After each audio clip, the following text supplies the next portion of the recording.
Welcome back to Stadia Source, your number one source for Stadia news and reviews, where the videos don't always play the way you want them to. My name is Avery, and this is the Stadia Source Roundtable podcast.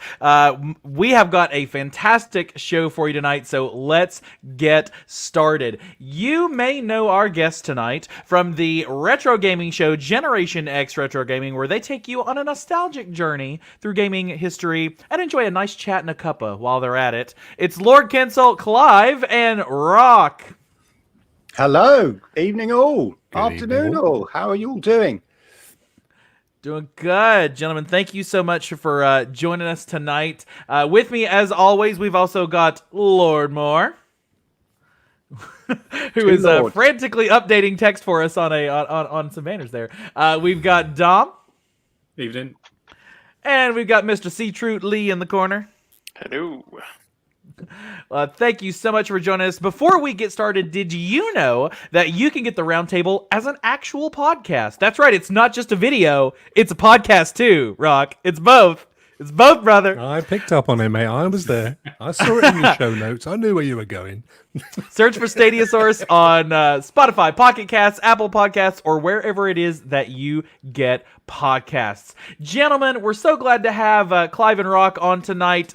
Before we really kick this off with the news of the week, why don't we give you guys an opportunity to introduce yourself to the community. Rock, this is not your first time on the Stadia Source Roundtable, but maybe it's the first time for somebody watching. So tell us a little bit about you and your Stadia journey and where they can see the cool stuff that you do. Well, you know, Avery, you know it's a show that I'm involved with when you get that kind of a start, because that is my trademark. You can't be nicking my trademark, my friend. So, I'm all class, everybody. all the way down. Yeah, Stadia Rocks at Stadia Rocks and all the rest of that stuff. Just, you know, there ain't many of us around with 2Ks. I've been doing some Stadia-based content now since February this year. Been a Stadia founder since obviously last November. Before that, completely new to this, never been involved in any kind of content creation. I run a software development company, and I've always been interested in tech, and cloud gaming was something that I was particularly interested in. So that's really why I've got into this a whole mess of fish. Fantastic, and you know we'll give you another opportunity at the end to kind of let people know where to find you, because you make some pretty good stuff with some fantastic folks, not only on the Stadia Rock channel but also on Cloudy with a Chance of Games, another fine podcast and video network there. Mr. Lord Kensel, Clive, tell us about you. This is welcome to the podcast. Your first opportunity to join us at the Roundtable. So tell everybody a little bit more about you, your journey with Stadia, and what you like to do in the streaming world.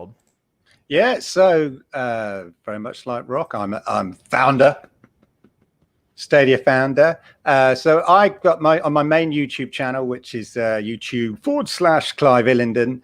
I do a lot of tech and lifestyle reviews, and amongst the tech I've kind of reviewed before was I did I think I was one of the first people ever to do the xCloud beta. The reason I was probably one of the first people to do is because I think you weren't meant to do it. You were under NDA, but it said in very small writing somewhere. But too late, I did it. And so I've always sort of had an interest in cloud gaming and that kind of thing. And then I looked at GeForce Now as well. But I was very excited about Google Stadia when they first announced it, because I've said it before. I thought if anybody can do this, Google can. I had faith in them to do it. And, you know, I wasn't disappointed in terms of the tech when it arrived. In fact, if anything, I was, you know, like a lot of people, actually, there's something a bit magical about it. And I've often sort of butchered that Arthur C. Clarke phrase about, you know, the good thing about the difference between there shouldn't be really a difference between good science and magic. You know, it should appear like that. And that's what I felt about the Google tech, you know, that in a way it shouldn't work as well as it does.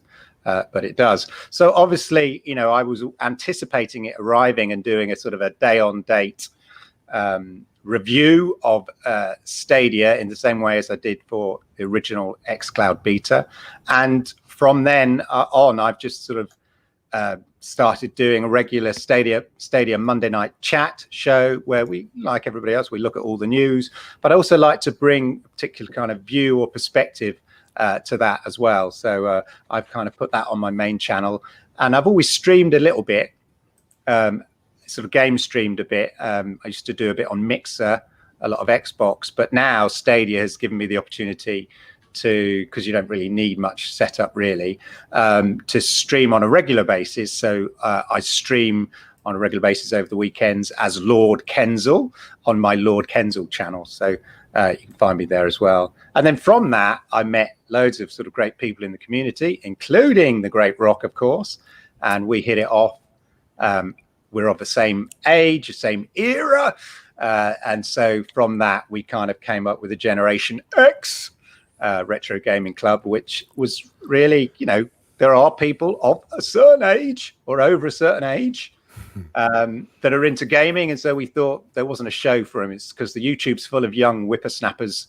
So maybe there's an opportunity for a show for the older gamer, boomers included. Because we're not. We don't try and encourage them. Yeah, we don't encourage them. No. If they want to come along, it's up to they them. can come along. Yeah. So that's where I can be found, and that's where it all started for me. Good. Awesome, and great to have you. Great to have you both tonight. If you haven't checked out the Gen X Retro Gaming, I watched. There's just something hypnotic about the two of you and your voices with a nice bejeweled background, or Candy Crush. In fact, was what I was watching the other night with y'all. So if you haven't checked that out, check them out on the channel, guys. We will get our the meat of this kicked off with what we normally do, is just what have we been playing. So a couple of new games out recently and fun stuff to be playing. I'm going to start with the guest this week. Clive, tell us what you've been playing this week. Yeah, I've been playing a lot of Super Hot, Mind Control Delete. Whatever. I really love the original Super Hot. So I was really looking forward to getting the DLC on that, and I've been really loving that. And then I started Metro 2033 as well, because I was a massive fan of Metro Exodus. I remember seeing Dr. Disrespect play Metro Exodus a long time ago, and when I was watching it, I was just thinking, what game is this? Because I've not seen anything quite like it in terms of the way the first person perspective moves. Like it doesn't move stiffly or in linear lines up and down and right and left. It's got a real kind of, though you're actually looking through the eyes of the person, and the graphics and characterizations of the hands that you see and all this kind of stuff. And I just was blown away by it. So I was a big fan of when it came out on Stadia. I played it, I loved it. And so obviously with the fact that they're pro games now, the whole collection is now pro games, I thought I better get on and start making my way through Metro 2033. So those are two main games I've been playing this week. Very fun. Stadia Adventures in the chat. Watch so many of Clive videos. He's a celebrity. You're a celebrity to many of us, Clive. So glad to have you here. And big good evening in the chat to... big good evening to the chat to Miles, Little 133. We got Dan hanging out in the chat, X2I, our fearless leader, still on holiday. 7 weeks later. I don't know how he takes holidays this long, but still out there. But we're glad to have him. Rock, what have you been playing this week? Well, my friend, I've gone a bit old school this week as far as Stadia is concerned. I've been playing a lot of trying to brush up on some games that, like we all do. We kind of get all these games and then we give it like an hour, go, yeah, I like that, I'll come back to that. And then the next one comes along and, this is really cool, I must get back to that game. So I've been doing a bit of that. I've been playing some Assassin's Creed Odyssey, kind of trying to progress that one. I've been a little bit Destiny 2, been trying out some new stuff as well. I played some Formula 1 2019, so not quite the latest one. I did a bit of Flight Sim for about 10 minutes and deleted that. Yeah. Don't tell Adam. You've got to be able to fly. You've got to be able to fly. I mean, it's just, wow, I can't even. And I found that if you just press the control keys, it just goes up and down anyway. So I just like pretend. So I got rid of that. and bit of all I'm sitting here. sorts. I'm picturing Rock with like the giant console and all the levers and the knobs, and just going, "Why? Why are you not better?" I know. I've got it all. I've got a massive, great flight sim joystick. I thought this will do it. No, still couldn't take it off. So didn't bother. I'm How's also it go, gonna leave Clive? that one. That's too easy. I'm gonna leave it right there, Rock. Big massive flight sim joystick. It didn't have any batteries though. Lee, Maybe what solve have the you problem. been playing this week? Lee is going to be doing this one in sign language for those of you who are on the Oh yeah, sorry. watching the I was video on mute live. there. Mesmerised Yeah, by sorry. the Yeah. Stunning, Split Fair. stunning It's podcast. It's the only game I've been playing this week. It's proper got me addicted, that game. I wasn't even going to buy it. I didn't even want it. I was like, no, I'm not getting that. Which No, one? No chance. Yeah, we missed. But then Oh. Spiritfarer. But then the whole PGA Tour debacle happened, and I thought, well, I'm not buying that now. So Spiritfarer got my money, and it's really good. Really impressed with that game. Really good. And we are going to spend a little bit of time talking about PGA Tour a little bit later in the podcast. Dom, what's been on your playlist this week? I haven't played as much as I wanted to this week. I've been at work quite a lot. I was one of the few that bought PGA. I have now refunded it because Oh no. I just didn't. As I've said, I've spoken to so many people on Twitter about it, but I enjoyed the gameplay aspect. Like I play golf like in real life anyway, so I understand golf, blah blah. And I like the gameplay, but it just felt so empty and so like I was just a single character on this golf course on my own. There's no crowd, there's no atmosphere. The commentary's really meh. And not to mention that like the multiplayer was screwed for ages for founders. We'll talk about it later, but yeah, in the end, I'd played more than 2 hours, but I still managed to get a refund because I said I'd been loading screens so long and stuff. And Google, they were actually really helpful and just like, yeah, no problem. Can you tell us more about the issue? And I said, yeah, this is what happened. And they said, cool, well, we've processed your refund anyway. I played quite a lot of Grid. I was playing with Jem over on his channel. That was quite fun. I haven't played Grid for a long time. And I've been playing Dead by Daylight because that's all I ever play. But not on Stadia yet. But when it comes, Soon. I'll be swapping over to Stadia. Soon, very soon, I'm sure. Ash, what about you? So for me, I've been playing a little bit of Orcs Must Die for the challenges, just because I've not done these in a while. And when we had our stream the other day of it, it kind of got me to want to play it again, so I had to jump back on. And then The Crew 2. And I finally got my DeLoreans. Finally, time has caught up with you, and you finally got the DeLoreans. Were you very excited to see the utterly random cameo from? Oh, I am very confused as to what we're being shown right now. Something about Don't you is that think? the Hulk? Don't you think the Hulk looks like Ash? I've always thought that Ash looked like he was radioactive, but that's neither here nor there. Thanks. You wouldn't like him when he's mildly discontented. I myself, I've had a crazy week as well, and have not had nearly as much game time. I've spent more time this week talking about Stadia than I've actually spent playing Stadia. But I also jumped into, how did Lee pronounce it? Spiritfarer. I jumped into that game as well, Spiritfarer, with the American accent, Spiritfarer, and I played me some. Your take on a Scottish accent there? I thought it was racist. I thought it was No, racist. not at all. Not at all. No. Mel Gibson would be proud. We're gonna cut all this out. It's only in the live version. I did play a little bit of that. I did a first look, and it's really it's gorgeous. Like the art style feels so. Studio Giblets.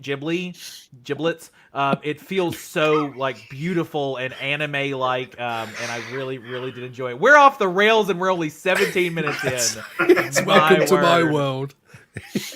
Again, we're taking all of our cues from Rock tonight. This really is an episode of Rock Around the Clock with just some different branding on it. That's actually what we've got going on here. Did everybody enjoy the random Doc Brown cameo in today's Gamescom stream? So cringe. I missed that. it seriously looked like they sent him the $60 Surgeon on the Cameo Simulator. app, and had him show up randomly.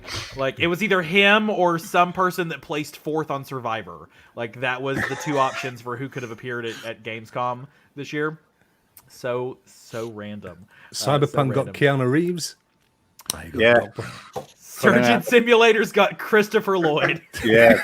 Bring out the big Nay bucks. of Clue and Taxi and I think one of Jim, the executives that was on the my Golden last Girls. silver dollar. Isn't it Zek on Modern Family? No. I don't know. Yeah. Modern Family's on my list. It's on my I never love increasing. Modern I have Family. too many It's games I want to amazing. play and too many shows I want to watch. Yeah. Well, speaking of too many games, how's that for a segue, you guys? September Pro Games. Those who have done the math may realize that at this point, with September hitting us, you are going to, if you've been a founder from day one, you will have gotten access to 40 games to claim. 40 games to claim. That is an insane number for a platform that only has like 70 games on it. To basically have more than half of them for free is pretty impressive. And what we are getting this month is a pretty solid lineup as well. Super Bomberman R. We'll spend a little bit of time talking about most of these. Super Bomberman R, Gunsport, which we've known about for quite some time. Hello Neighbor, Hitman, which was in the Connect, in the August Connect, and then Ember, which has been out for a while, but is finally joining us on the free side of the fence, and the last of the trilogy on the Metro series, Metro Last Light Redux, has finally made its way into Pro, along with a really killer trailer for all of the stuff that you can get on Pro for free. This to me has been one of Stadia's probably single most impressive and slow to load pieces of marketing on everything that they're doing. I mean, just fantastic. Guys, what do we think about these programs? Clive? Obviously, let's take Yes. I thought So- you were let's funny take you should say that, Bomberman and Avery. kind of set that aside for just a second.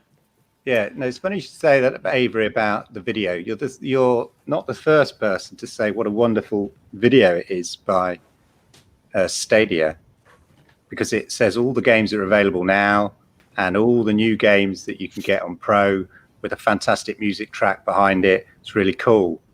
They did the exact same thing in July with the exact same track. And it even features some of the same games because it's all the games you can get before.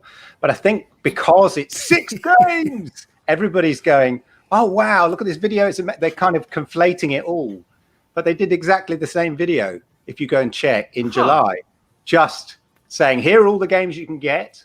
And obviously it features some of the same games in this. And here are all the games that we're going to give you in July. And as I say, it even uses the same music track. So it's even edited in the same way. It's a template.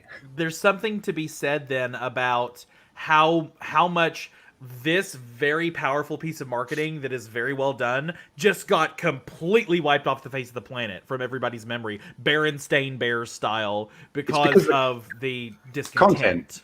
Yeah, because of the content, because the amount of games and another 6 games. And I think that is the overall. The one thing that is slightly different is that they, and I think Chase picked up on it, the terminology that they use is quite good. It's very clear and distinct, and they've not really used it in a clear and distinct way. And that is new on Stadia, first on Stadia, and then there was another one. But that was that on the blog post rather than the video. yeah, but it was nice, simple messaging. Too new and too first. Yeah, and I think it's something that they can just, like, again, use as a template. So for the next time the end of September when they're announcing the October games, just use that terminology, and then people kind of get it in their head what each of those means and the significance of each of them. And I just think that was quite good in the community blog. It's fascinating. We'll talk about the games because we want to talk about the games, but I'm fascinated by this thing that's kind of sprung up here. Why did we react differently to the two announcements, Victor, in the chat? And certainly I think part of it is there was the springboard of 6 games, and it's a big month, and they're kind of cool titles. But I have to wonder how much of it was also the July version of this dropped in the middle of a moment of tremendous discontent from the community over the quality of the game. And we've all hashed that on our channels, and we've hashed it here on the pod, and we're not going to hash that again. But that moment was a different moment than this one, where this is a mini trailer of kind of cool stuff coming at the beginning of a pretty big month. A pretty powerful month for Stadia. Fantastic article from Stadia Revolution on the Cloudy site about this being possibly one of the biggest months for Stadia ever because of everything we're getting, and we'll talk about those games. But what do you guys think, Dom? Why do you think this trailer landed differently in the community? Same thoughts? What are your thoughts on that? Yeah, it's Clive said, it's the content, isn't it? Like, people reacted differently because they weren't on this like downward, the Kinect was rubbish. This video is also rubbish. Stadia's rubbish. Everything's rubbish. This video came out of the news that we were getting 6 games, and people were like, yeah, this is cool. I can see some momentum building. I guess we can say they're consistent if they're using the same template and music and everything. You just drag and drop the clips into Microsoft Windows Movie Maker. And you said like September's going to be a big month. There's still games coming, like we got Avengers coming in early on the 1st for beta, I think, from memory. Yeah, Tuesday's going to be a big day. Version. That's what I mean. We'll talk more about. There's 7 games on Tuesday. Well, if we're not including Ember. Excited. Cool. Video is good. They just need to keep building. It's gonna be a big month. So some of these games that are hitting, Gunsport we first saw a trailer for. I think that was in the April Connect was when we heard about Gunsport. What's anybody interested? It looks cool, but it's not my category. Who's like Gunsport? Dom is Gunsport. Just Dom. Charlton Heston. He was massively into gun sports. It's different. Probably not futuristic and pixelated. Okay. Yeah, slightly different. So Dom, you're looking forward to this. It looks like a fun kind of. It's a 2-on-2. It's volleyball with guns. Basically, is kind of what it looks like. And from what I understand, like individual characters have like their own special ability and stuff, and it just looks kind of like quite a fun little game to play. Like, I'm not going to sink probably hundreds of hours into it, but it's a free game on Pro, so I'm probably going to give it quite a good go. It's no Assassin's Creed Odyssey for Lee, certainly for hundreds of hours. Into it. Spirit Fader's the new Assassin's Creed Odyssey for me now. 612 hours later, Lee comes out of his cave. Hello, Neighbor. This one's been out for a little while, so it's new on Stadia, not first on Stadia, but we're going to get the sequel to it, too, that was released, I think we saw some trailers recently. Hello, Neighbor. Has anybody played this one on another platform or interested in spooky thriller being chased by a guy in a sweater vest? Briefly on Xbox. It wasn't for me. Not one that held my interest for a long period of time.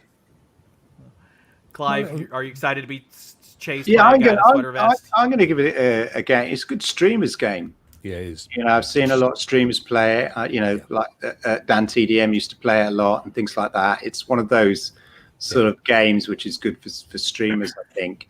The interesting thing is that Bill from Stadia Cast said that the controls were like that of Human Fall Flat, and I know exactly what he means, which is a bit like Get Packed as well, whereas this sort of weird ragdoll physics. Now, if it is like that, I'm not a great fan of that kind of slightly floppy ragdoll physics that you get on those sort of games. So it'll be interesting if it's like that, or more like a kind of Guilt kind of mechanic in terms of the way that the characters move. But I'm definitely going to give it a go and have a look at it. I'm quite interested in it. Yeah, looks like Guilt, plays like Get Packed. Kind of an interesting combination there. Hitman. Fairly sizable series coming to the platform finally. I say finally. We're getting 1, 2, and 3. 2 also coming out on Tuesday, but not free. But that's 8 games being released on Tuesday on the platform that we know of. Well, Ember and Metro, but still, you get what I'm saying. Who's any Hitman fans on the panel tonight? Yeah, definitely. I played the trial. There was a trial on Xbox ages ago, just like I think the first opening sequence or something like that. The ship. Yes. Yeah. Yeah. And I liked it. It's one of those games you kind of want to rush, but then if you do, you mess up. You've got to be patient, like a hitman, like a silent assassin, you know. But I love those sort of combinations of action stealth type things. So definitely, that's a big. I think that, you know, that's a good game for Stadia. For like a casual, you sort of your casual console type gamer. Those are the sort of big AAA titles that, you know, you love sort of dropping into. They're not quirky, they're not weird. They're just your big, you know, very distinct big game. So it's great that it's coming. Well, it's great that all 3 are coming on Stadia over the next 3-4 months. Yep. I played a lot of the Hitman. There's an iPad, iPhone, Android phone game that's just the sniper mode is all you're doing and going through and sniping people at this weird little Christmas party in the Alps, whatever it is. And so it kind of looked interesting. I think I'll probably play it because it's gonna be free. I don't know if I would have bought it, but I definitely want to play it. It's the fact that it gives you so many options. Yeah, there's a lot in which to somebody. I saw a tweet somebody saying that the beauty is there's a lot of replay value because you can go back and try and kill them in different ways. Yeah. And some of them are quite hilarious. I remember the first Hitman I played. I think it was Silent Assassin. I can't remember what console it was on. I think it was PS2. PS2 was like Hitman 47 or something like that, wasn't it? Yeah, and the very first mission was you had to assassinate like a cartel boss in a mansion. And I always remember that going back to it, you were actually able to assassinate him from where you spawned. Like you spawned like up in a hill, if I remember right. And if you was able to aim just sharply enough, he was out in a balcony. You could actually just shoot him from where you were, if you could get it right. That's take him out. Brilliant. And that was that. But then that was the beauty of it, because when I first played that mission, I did it several different ways, going into the mansion through different areas, different paths. But then someone discovers, no, well, you don't even have to do that. You can just take him out from where you're standing right at the very beginning. Wow. And as Clive said, that's one of the good things about the Hitman games is the amount of different ways you can approach the mission repeatedly over and over. That Hitman that you played, that was part of their like original series. Mm-hmm. So the Hitman 1 that we're getting is actually one of their second series. That makes sense. It's called the World of Assassination Trilogy. So it's Hitman 1, 2, and 3, which is coming next year. Is a different series compared to the original 5 games that we had. Because I think they started back in like 2000 or something. Yeah, I remember with the original Hitman. There was even that movie. Which there's I a live didn't action mind. Netflix or With YouTube. Oliphant. What's his name? Tim Oliphant? The elephant. Yeah, I think so. Oh, Nelly. It seemed to me like massive miscasting. Nelly the elephant. Yeah. Not More the random same. facts. Not the same. Oh, Yeah, okay. We continue the theme of Dom being an expert at games where you murder people brutally. Somehow. Who screams in the background of Dom? Whenever I normally play Hitman, I'm the kind of guy that just goes all guns blazing a lot of the time, just murdering every single person that I can find. Although then I like to replay it and try and be stealthy. But it's in that case, if we ever get a updated Max Payne, you need to play that one on stream. Oh, great game. With its bullet time. Yeah. Oh, too funny. A couple of games have already been on the platform. Ember. I picked up Ember forever ago in the early access when it was super cheap, and it's fun. I've said it before. Stadia, and I think this is the problem with any game platform that has the more games you get. I played 20 minutes of 20 things. Just because there's so much out there, and the next 5 seconds, I'm like, oh wait, no, how is this one? Oh, how about this one? And I have Stadia ADD.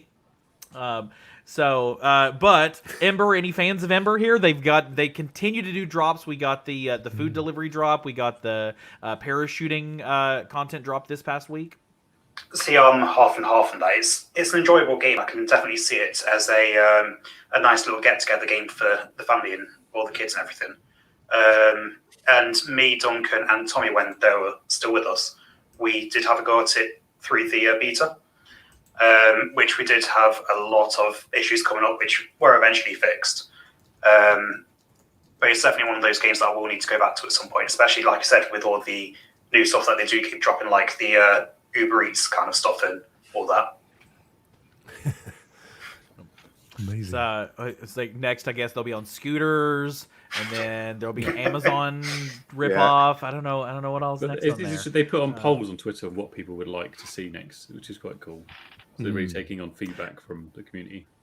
They're definitely one of the dev teams that's really keyed in. I feel like some of the, it's almost like the dev teams that are super keyed in all have almost the same look and feel to the game. Like Ember, super keyed in. Get Packed, super keyed into the community. Like it's if you make that kind of Outcasters, like if you make that kind of plastic looking game, you also want a lot of I'm sure it's complete, corollary does not equal causation or whatever. And then Metro Last Light redo. Metro, Clive, you were just talking about jumping in on these series. Excited for getting number 3 in the set? Yeah, very. I mean, the thing about it, they need a reasonably powerful PC to get the best out of them, and Stadia offers them. And even though these are reversions of the original, and they look really good, these older ones, the older titles, you can still, obviously you can tell that they were designed, you're designing a game now, you're aware of what you can sort of do in terms of the lighting and all that kind of stuff. And if you're reversioning a game, you can add in all that lighting, but obviously, when you first made that, you never considered all these kind of extraneous elements to it, and so there's always a slight sense that it is a graphically slightly an older game, just maybe the character moves and stuff like that. But I just love the story. Do you know what I love about Metro? One of the things I love is that everybody loves Ayrton. Everybody loves it. Wherever he walks, they go, "Hi, hello, Ayrton." Hi, Ayrton, how are you? And he walks through the tunnels of the Moscow Metro, and they're like, "Hey, hello, Ayrton. Hello, Ayrton. Hello, Ayrton." And I just think that's really nice. It makes me feel like he's a really popular guy. It's really nice. And there's a beautiful. And then you round the corner and something eats you. Yeah. And there's a beautiful love story going on in Metro Exodus as well, and it's really beautifully told. Yeah, there's a moment in it when they're having like a respite, which is really weird for a game, especially an action game, that you have built within the game is a moment of rest and tranquility, which helps, of course, build up the drama. But there's a bit where he's with his wife Anna, whatever, and his head is on her lap, and they're just having a conversation, and it just seems like it's lovely, but it's just a really weird thing in a game to have. But it kind of helps build your sense of you connect with the characters. There's a real emotional connection with the characters. It's not just like a serious Sam where you're just running around just shooting at stuff. There's a genuine connection, and the story's really well told. And it's partly because it's based on an actual story, a graphic novel, so there is characterization already that exists with those characters and stuff. But yeah, I just love the whole look of it, the feel of it, the design. The opening sequence of Metro Exodus is one of the best opening sequences of any game. It's right up there. It's just so clever, so beautifully done. It's totally movie-esque but imaginative. It's just really good. Love them. So we're gonna get get the last set and get back into the Moscow subways. At this point, I mean, that clearly, that whole series is it's in your Stadia Pro library. If you have been subscribed since January, I think it was December, January, February, one of those first couple of months. Yeah, early doors. All the months. I remember, as I've said it before, same story, different show. I played 3 minutes of it, and then something jumped out at me, and I said, "Nope, I'm good, thank you." So I'm still waiting. You've got to buy the DLC separately, though, don't you? The 2 kernels. And... Yeah, Sam's story. Same story, yeah. Which I played both of them, but yeah, loved it. Loved the Metro, and I love that you can always tell when it's a Russian or a French or a Polish developer, because one of the options is have a fag. Oh, it's gonna have a fag. Oh yeah, it's all right. For a bit of whiskey. Right. You want a fag, Blanner? Here you go, love. Have a fag. Oh, fags, Hartman. Oh, lovely. They have mushroom vodka in 2033. I noticed. I just thought, oh god, I bet that's. You gotta Make do vodka from what you anything, gotta can't you? do. Got to do what you got to do when the world's been Yeah. destroyed outside. I Yeah. used to make it out of potatoes in what was the prison thing that old Ronnie Barker was in? Isn't it Porridge. made out of potatoes normally? Porridge. Sorry. Isn't it not made out of Yeah, I would say potatoes normally? vodka's normally potato based, Is isn't it? I don't know. I don't drink. Yeah, How the hell? yeah. Yes, it's from potato. What, how can vodka be made out of potatoes? What? Make a I'm vodka not a brewer, for me. It's from potato. Just spare the chips. Just give me the juice, mate, will you? Well, then you end up with vodka brought to you by Lay's potato chips, and then ends up being baked Yeah. potato vodka or fish and Exactly. chips vodka or Yeah. Old Ready Bay ready American salted crab vodka. seasoning. Terrible. Yeah, Terrible. you pulled the veil back there, haven't you? It's like it's like never look into the sausage thing, isn't it? It's like that triple That's a Smirnoff. whole other movie. Yeah, no, that Smirnoff triple filtered. It was a real kind of fancy some exotic drink, and you Yeah. it's just, And it's it's just a potato. potatoes. It's just potatoes. It's ready salted ruined vodka. It's just a standard Ruined. Maris Piper. It's 60 poured through quid, a I jacket paid that potato. bottle. Just filtered through the bacon and the chives. The Does clives. it count as the your chives $5 a and day? Yeah. I don't know. Should do. I don't know where vodka falls on the food pyramid, personally, $5 a day. or my plate on the my plate in America. The other big one, hopefully big one, coming out in the Pro Set on Tuesday, Super Bomberman R Online. I think this is one of the more hotly anticipated titles that we're going to get in the month of September. That is not from Konami's a AAA studio, but it's not one of those games. Y'all know what I'm talking about when I say the 80-hour games. Bomberman's probably not that. But it's hotly anticipated for two reasons, and those are Stadia-only things. Super Bomberman R has been announced as coming with a special 64-player mode, which is only available on Stadia, which is literally exponentially larger than you will get to have played or play with any other channel. And then crowd play. It has been listed as one of the first games to get crowd play, and I'm doing the air quotes for a particular reason because I'll be controversial in a moment. Who's excited for Super Bomberman R Online? Spore. Yep. So, do you want to go first? No. Yeah, so as soon as it comes on, as long as it's before Avengers, obviously, then I will be on there straight away. It's like when they announced the original trailer for it, it got me hyped up straight away because the third option, which you never even mentioned, was it's Bomberman on Stadia. Well, yes, Why wouldn't you but want to that's play? kind of a given. But again, The it's one reason of those you should games. be excited about.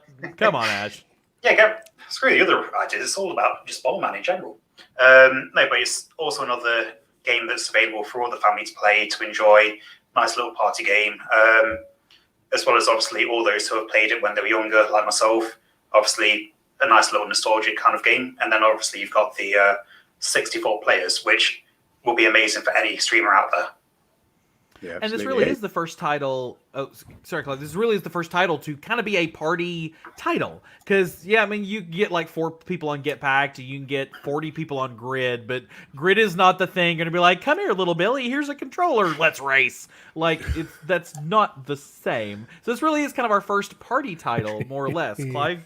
Fall Guys has demonstrated there's a real appetite for battle royale type things, last person standing type games, other than just your standard Call of Duty or your PUBG or your Fortnite things. If for instance imagine Fallout had been announced at the April Connect or the June Connect as the Stadia exclusive game, it probably would have got the same reaction as Outcasters did. What's this stupid baby characters running around? What's that all about? Fall you Guys. Fall Guys, yeah. So Sorry, you just said think- Fallout, and I was like, Sorry, not Fallout, the sorry. same. Yeah, sorry, Not Fall the Guys. That's what I same. mean. Fall Guys, sorry, yeah. Imagine running around and being the last Yeah. man standing in the wasteland. Yeah. Well, that'd be, yeah. Didn't they rumor they were going to do a battle royal in there? Anyway, but yeah, Fall Guys. Sorry, yeah. So it goes to show there's a real appetite for it. And I was reading an article, I think I can't remember where it is, but about the problems. I think it was in the Guardian actually, and it was about the problems the developer had with it the game going down soon after they launched. They anticipated when they launched it, maybe about 100,000 people would be playing. They're a small British indie. They thought maybe initially we'll have about 100,000. So the servers and everything, well, the communication they'd given to the servers to set up and prepare for was all on that scale. And within the first couple of hours, they'd had like 1.5 million people trying to play. So it just goes to show that there's a real appetite for those sort of multiplayer, quick blast games. You know, my teenage daughter came down to me earlier this week and she said, "Oh, Dad, have you heard of a game called Fall Guys?"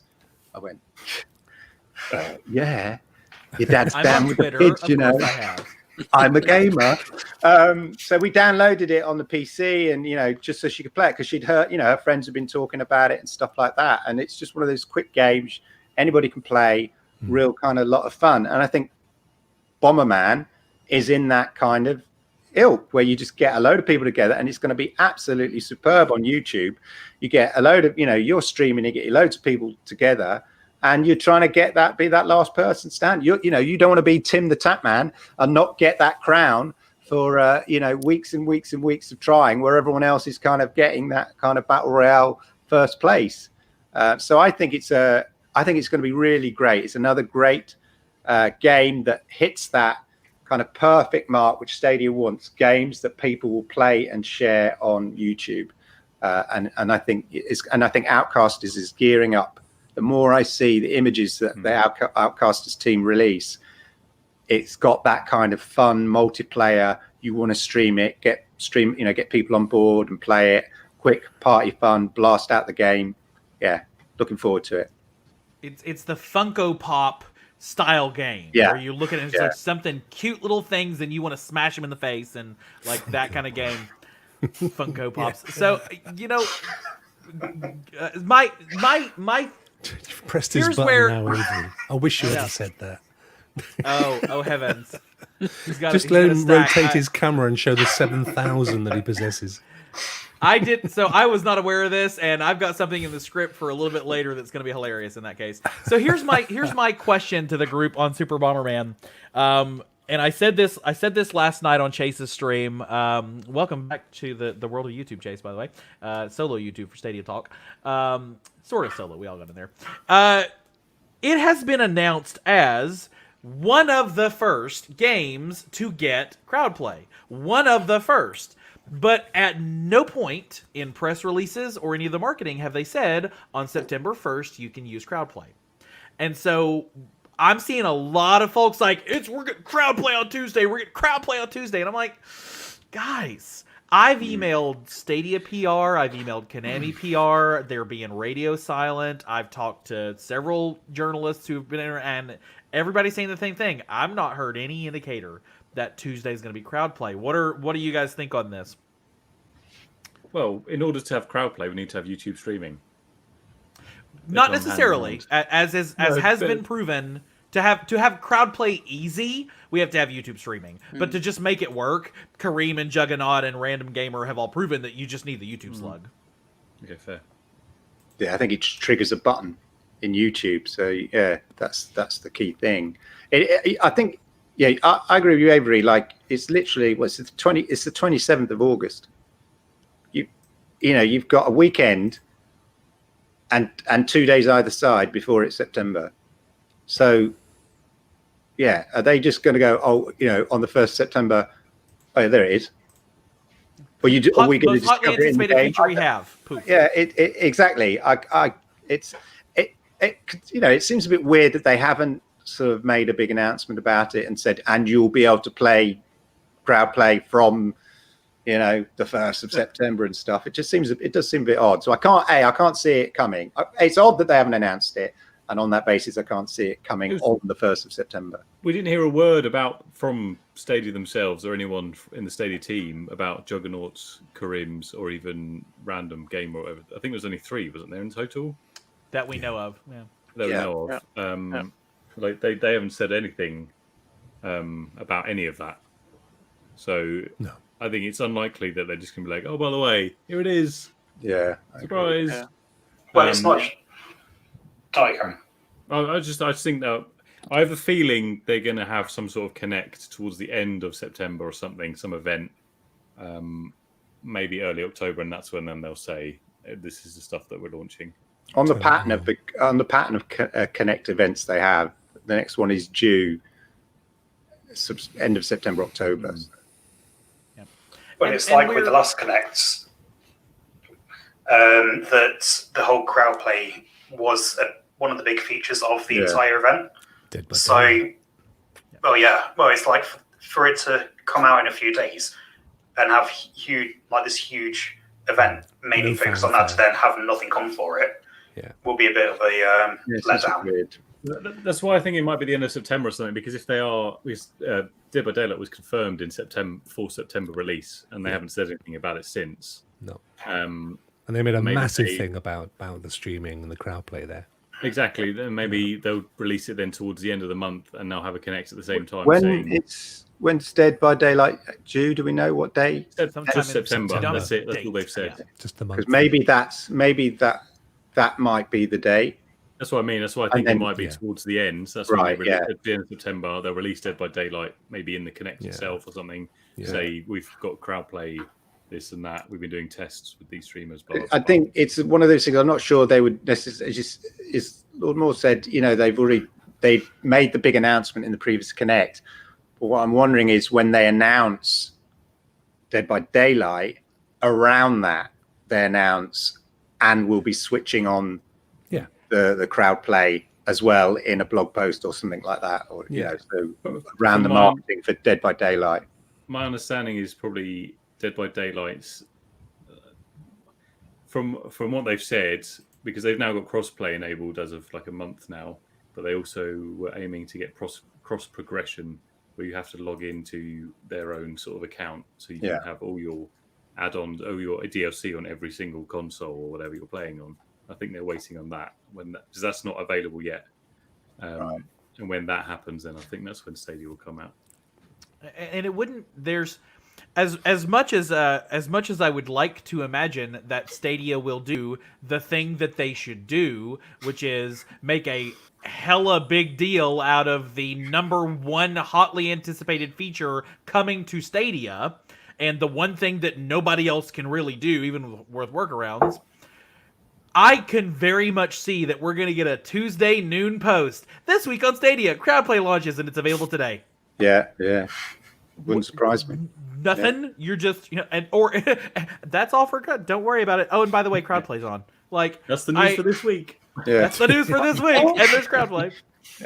Like to me, you release a Crowdplay trailer. You do. Yeah. You take clips of people playing with Juggernaut, or you take Juggernaut and Kareem and Random Gamer and have them say, "And Crowdplay was just amazing." And here's what I thought about it. And blah blah blah blah blah. And then at the end of it, Crowdplay only on Stadia, launching Tuesday, September 20, whatever. That's what I would do if I worked at Google. But then I'm not a trillionaire, so. And of course I rail against the armchair executives all the time for what Google should do. But I'm excited. Regardless, it's going to be a super fun game, no matter what happens. And keep an eye out, not this weekend, but next weekend. Go I'm for it. excited and nervous for Bomberman because I want it to do well, but equally, I can see in a couple of weeks' time people going on and they're getting like 20, 30 player games and not filling up the lobbies simply because the player base. Well, we don't know how big the player base is, but I hopefully it will stay populated and people will be able to play these battle royales for 64 players and not have to rely on streamers saying, "Hey, come and join me right now." It's all on Rock on his Friday night show. Come on, Yeah, no Yeah. pressure. No, we're doing it. everybody We're gonna jump do on. it.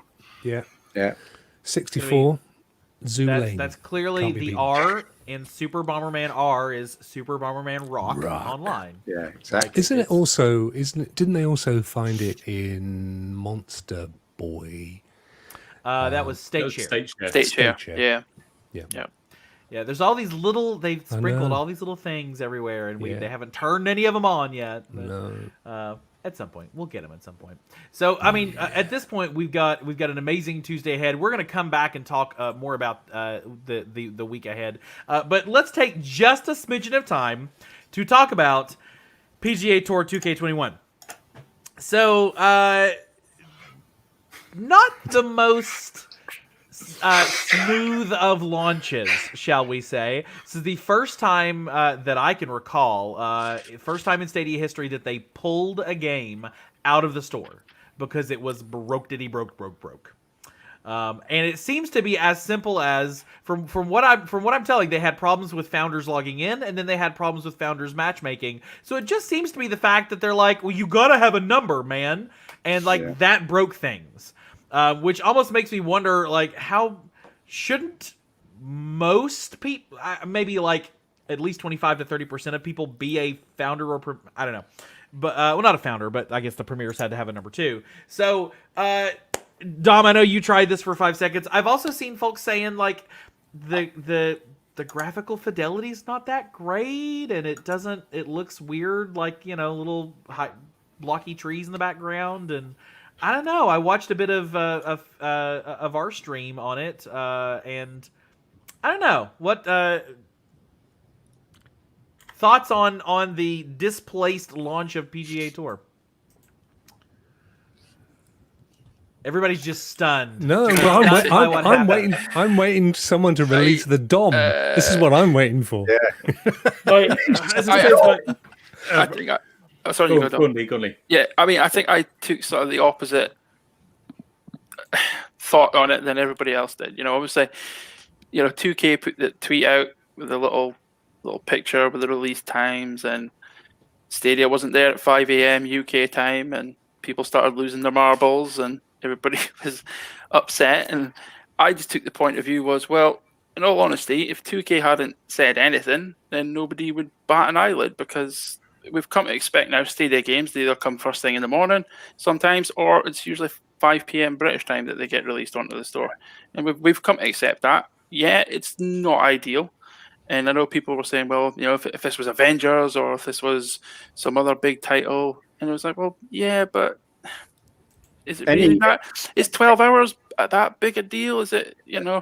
Any game can have problems, and this is the first game that's launched. You know, Red Dead Redemption 2, when that launched, had so many problems. You know, people not working with people's graphics cards on their kind of you know, PC master race gaming rigs and all that kind of stuff, and in all the forums, all the master race, you know, were going, oh, this doesn't work on my graphics card, doesn't work on this, you know, and this is from one of the most respected, most loved giant developers in the world, and it's not the first and it's not the last, and I think, whilst yes, if you're one of those people that go, I can't wait for this game, I'm taking the day off and I'm going to stay up until 1 minute past midnight and I'm going to be the first person to play it, and if it doesn't come, yeah, you're going to be upset. That's unfortunate.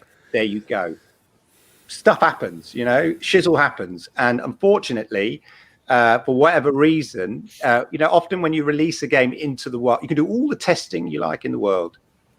But when you release the game into the wild, you could bet there's that one little bug that you couldn't have tested in an enclosed environment. For instance, by the fact that all your QA guys all have, you know, random Stadia accounts, which all have numbers on, because why would any of them have a founder's account? Why would anybody think that? Do you know what I mean? And then you release it into the wild, and if it is that founder's issue, you would never have discovered that in Q&A. You would it's one of those odd bugs that would never been discovered, and you know, so they announced it would be released at this time. That's great. They realized something was problematic themselves, tried to solve the problem, so it wasn't released. And then when Google came on the case, they looked at it and said, okay, that obviously conversations were going on between the two companies. Anybody who's worked in big organizations know the conversations, when a problem occurs, the conversation doesn't go, oh, there's a problem. Is there? Right, let's take it off. No, it goes to, I better talk to my manager. Let's talk to my manager. He's got to talk to their manager. Those two managers have got to talk. You know, it's also happening out of hours, out of American office hours as well. So people going, well, why do they take so long to do anything about it? It's like, that's the reality of solving a big problem on a global scale with two big, corporations who are obviously saying, no, we'll fix it. We'll fix it. Okay, I'll give you an hour to fix it. And it's still not fixed. You can imagine all the scenarios going on. The point is, eventually they did the right thing. They realized it was an issue, took it off, said to 2K, fix it. And when it's ready, put it back on, everyone's, carries on. I mean, although it seems there may well be, other bugs, but it happens. It's unfortunate. It's frustrating. 2K, arguably should have done better testing, but, it was an unfortunate incident. It caused frustration for some people, but yeah, keep your marbles, put them back in the jar. Not worth losing. Do you know what I mean? Get some perspective. And ultimately, the ability to fix that on Stadia meant if there was no day one patch, because there's no patching on Stadia, it just got fixed. At one point it wasn't working, and then the next minute it was working, and nobody had to sit there and wait for a download bar to get that 118 megabytes to fix the fact that they couldn't log in. Red Dead Redemption had massive patches, I seem to remember, and already some games which are coming up have been announced. Oh, you would see it all the time. You take it for granted now. Oh, there'll be a day one patch. Marvel Avengers has a day one patch. A day one patch. It's like 118 gigabytes, I think, is what that's going to require. So 99% of the games that Stadia get, we're not going to have any of that trouble because the patch will be instant. And we haven't had any of that trouble so far. Yeah, any of the other games. It's the first time. PGA, Stadia wasn't the only platform affected. Yeah. And I read something interesting on Twitter. Someone said basically, I think the reason that they removed it from the store is there's no point doing that on other stores because they have to download patches to fix things. Yeah. Whereas you've got to have the original game and then just have the patch. Yeah. Exactly. Whereas Stadia, there is none of that. So just remove it. Solution. No one else can play it. No one else gets affected by this bug. Fix it. Put it back on. Boom. Done. Jobs are good. Game over. Done. Yeah, we've also got to bear in mind that the teams that are being set aside currently in the software developers for developing or porting to Stadia are small in comparison to the larger consoles and PCs. So they're gonna have issues. It's just inevitable. They're under-resourced and they're smaller teams, and they've probably been asked to rush it out because 3 months ago they weren't even thinking about it. So we're going to see stuff. But you're so right, though, Dom. In any other platform, you'd have to sit and wait for the patch, and you'd have to download it, and you'd be steam coming out of your ears. Here it's like, right, we're just going to take it off the store. Don't play it for an hour. When you go back, job's done. And that's one of the major advantages of cloud gaming, but Stadia in particular. It just needed a little more time in the oven, and then they took it right back out of the oven, and you're good now. Go ahead and enjoy your quiche. I didn't understand that rage on Twitter about, oh my god, they tweeted about Switch first. Damn them! Why have they not tweeted about Stadia first? And it's kind of like, at the end of the day, alphabetical order. Also, these places are N for Nintendo. Yeah. These places are doubly so. There you go. These places Twitter meltdown for that game. Right? It was crazy. Like, exactly. I mean, people were Stadia was finished. It was done. Yeah. I'm buying this on another platform just out of principle to make a point. And as I said, I understand people were frustrated. People had arranged streams and all sorts of things, and I get it. It was upsetting, but chill out. But I mean, we were going to go live on Friday. Felix from our channel was going to go live. Ftendo he was all set there, ready to go with his finger on the button, and then nope. They come and said, "Well, yeah, it's delayed on Stadia by about a week." I would say, right, okay, on you go. Lose it. Go nuts. But 12 hours. Yeah, okay. Don't get me wrong. It was broken when it did come on the store, but. They released it. It was 12 hours later, and it was 14 hours too soon, apparently. Yeah. So yeah. If a game developer has an issue, and they have an issue across all platforms, and they need to fix it one by one, they're going to fix the problem with the most people on it. Yeah. Like they're the people that bring in the most money. If I don't know, PlayStation has the most players, they're going to go to PlayStation first because they're the most players. Yeah. So, Yeah. oh, we're going to fix the guy for the people that only got like 10 people playing it, but you millions of people you have to Put wait out in the line. bigger fire. Like If Ember has told you anything, you put out the bigger fire first. Top the tip, you thing heard is, it here well, first. I think HB Studios, who develop the game, I don't think they're a huge studio. I don't think they're like No, they're not. Yeah, EA, 2K something did like not that. create- There's not a lot of them there. Yeah. That's a lot of folks don't know that 2K did not build this game. This game was another one in the Golf Club series that they were like, y'all want some better branding? And they were like, sure, we want some better branding. And then 2K was like, well, we don't want to do it this year. You just make our game. And that's why, Which is a third sort of person in the chain, if you think about it. You've got the publisher, you've got Google, and then you've got the developer. And if you tell me any corporations that can sort out a problem within the space of 5 or 10 minutes, involving three different companies, it's just not how it works. No. So, but it's okay because the game's working now and people are enjoying it, and we've seen some streams out there. And if that's your cup of tea, then golf on, folks. Get those high scores. I don't know. That's not golf, right? That's you on a low score. I don't know Low sports. score. Yeah. I don't understand sports. Avengers, guys, it's coming. And not only are we getting it day and date with everybody else, we're getting it ahead of time with everybody else. Early access launching on Tuesday. I don't know that anybody, the sheer number of people that are going to call out sick to work from the Stadia community on Tuesday is massive. But that one's got no bugs. Right. Well, they've had the beta, so hopefully the beta will have dealt with some, but not on Stadia. So hopefully that will not. The Hulk is purple. Why is he purple? It's not that It's not that version of the Hulk. Could be bad. Ash, I know this has been top of your wish list for months, and I'm pretty sure you're calling out on Tuesday to stream this one. Well, second on my list, number one has to be Cyberpunk. How can it not be? Stacks on stacks on stacks 2 for me. More stacks. Stack to the max. All the stacks. Yeah. But yeah, I got a free copy of this through the Intel beta for Steam.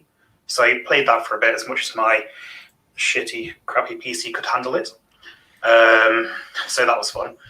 But with that, I did also notice that there was a graphics update that you could get for it, which was an 18 gig update, which most likely we're going to have that by default as it is anyway. So even then, huge boost for us. It's just better on Stadia, you guys. Exactly. I was two things. I'm interested at how there were so many like opportunities to get into the beta from so many different companies. Like I got a copy from my internet provider, Virgin Media. They did a beta weekend, which was just weird. Which I think they're doing cosmetics in the game as well, or something. I don't know. But like, if you look at the bottom of your Starbucks cup, there's a code just under. Yeah, it it was just so weird that they're like, play 2 days of Stadia because on 2 days of Avengers. I'm interested to see how this game runs on Stadia because it's quite a demanding game.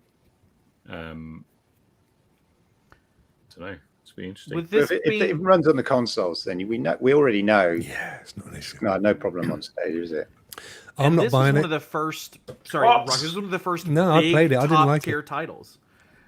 Not a fan. I'm happy to be controversial. Wow. Do you know what? It reminded me of Spider-Man, which again was a gorgeous looking game, as was this. I mean, the graphics and the animations are absolutely right up there, top tier. But it was rinse and repeat. There's a mission. You go in. There's some robot things. You got to defend an area, kill them. That's the end. Congratulations. Here's your bit to put on your character. That's Next. his elevator pitch. Do you not think though Avengers is different to Spider-Man because you can play the different Avengers to your game? Yeah, that was style? great, and on Stadia, each you one of them can't is play as brilliant to Spider-Man. play independently as well. Yeah, look, I'm trying to be a little bit nasty. I did quite enjoy it, but it's a game that I would. That you rock. No, I'd Rock, want to. just rock with the fake out.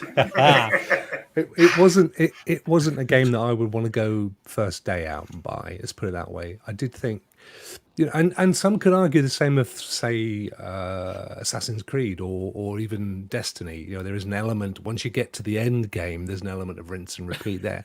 And I kind of quite like that actually. But yeah, no, it's not a day one for me. It'll when they make it a pro game, I'll pick it up then.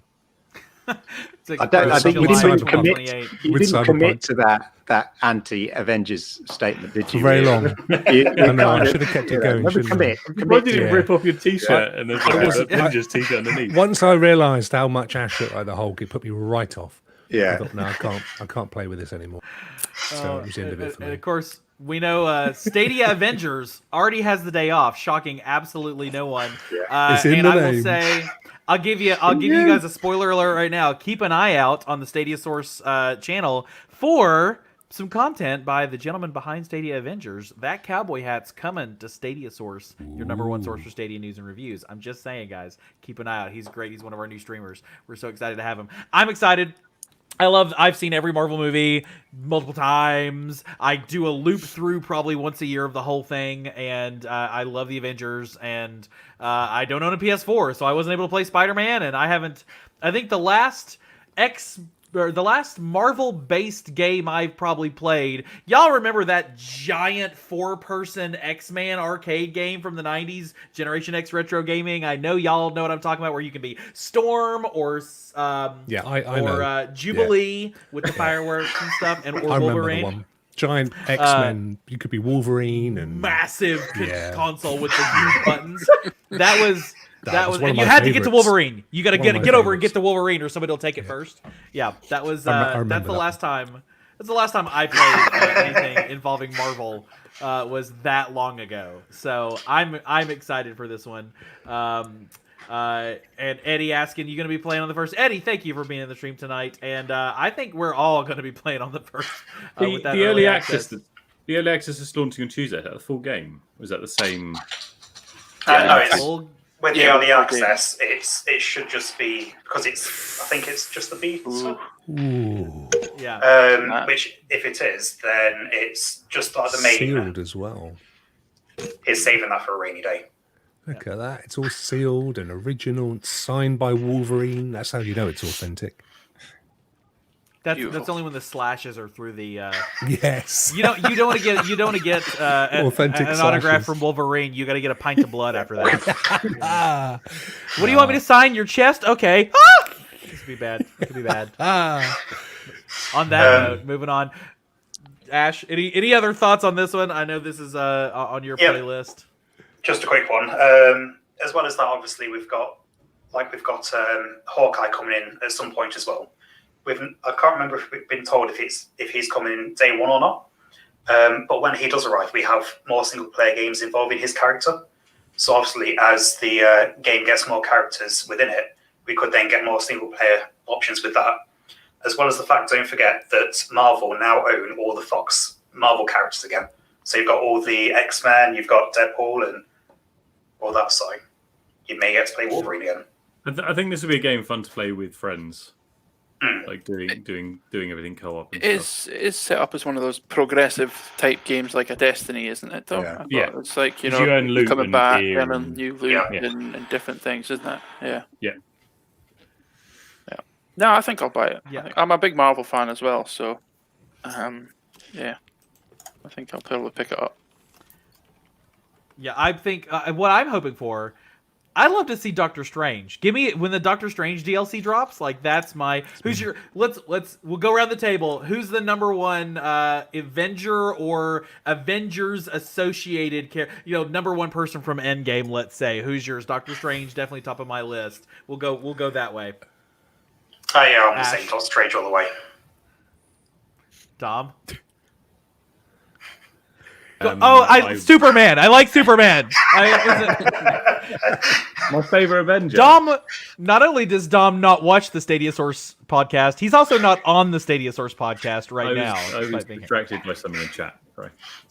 Yeah, I saw it. So Dom, your favorite Marvel person. Favorite Marvel person.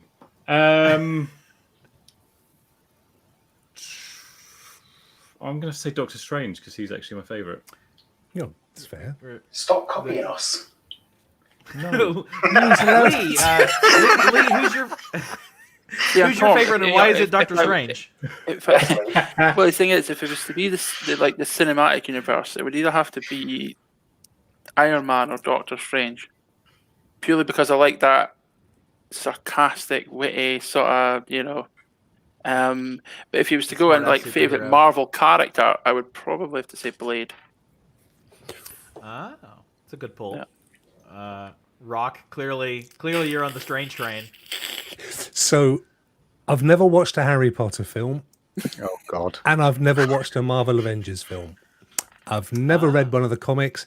Give me the Beano and the Dandy or 2000 AD, and you can stick your Avengers. Actually, it would probably be the Iron Man.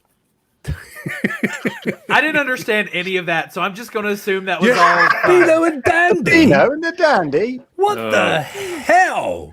Showing their How age. am I? What about Viz? How am I again? Can we get you interested in Viz? For heaven's sake, Felix or Ostagolas? Miles, somebody jump in here. I'm alone on this side of the pond. Clive, who's your top Yeah, person? in the on that Marvel's Avengers universe, it's Rocket Man. Not Rocket Man. What am I saying? Iron Man. Sorry, my mind was. Elton John. It's Rocket Raccoon Elton and John. Iron Man became. Is this where you get your Candle in the Elton John wind. photo out? Actually, because we couldn't include the Guardians of the Galaxies, can't we? Oh, Yeah. brilliant. They're my favourite. Yeah. I An have appearance? watched that. So, I've watched both so of them. Star Lord. Yes.